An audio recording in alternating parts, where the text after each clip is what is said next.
أعوذ بالله من الشيطان الرجيم. بسم الله الرحمن الرحيم. قل أندعو من دون الله ما لا ينفعنا ولا يضرنا ونرد على أعقابنا بعد إذ هدانا الله كالذي استهوته الشياطين في الأرض حيران له أصحاب يدعونه إلى الهدى ائتنا قل إن هدى الله هو الهدى وأمرنا لنسلم لرب العالمين وأن أقيموا الصلاة واتقوه وهو الذي إليه تحشرون وهو الذي خلق السماوات والأرض بالحق ويوم يقول كن فيكون قوله الحق وله الملك يوم ينفخ في الصور عالم الغيب والشهادة وهو الحكيم الخبير.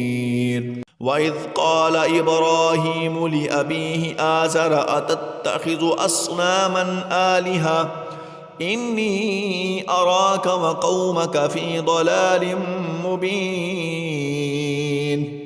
وكذلك نري إبراهيم ملكوت السماوات والأرض وليكونا من الموقنين.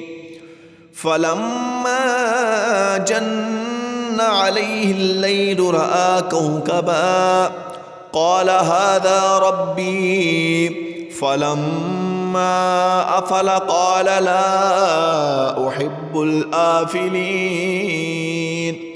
فلما رأى القمر بازغا قال هذا ربي فلما أفل قال لئن لم يهدني ربي لأكونن من القوم الضالين.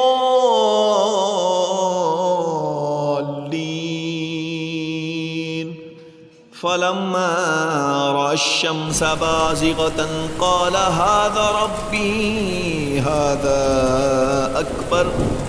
فلما أفلت قال يا قوم إني بريء مما تشركون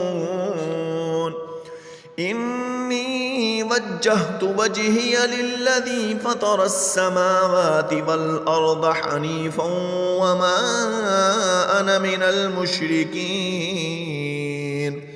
وحاجه قومه قال أتحاجوني في الله وقد هدان ولا أخاف ما تشركون به إلا أن يشاء ربي شيئا وسع ربي كل شيء علما أفلا تتذكرون.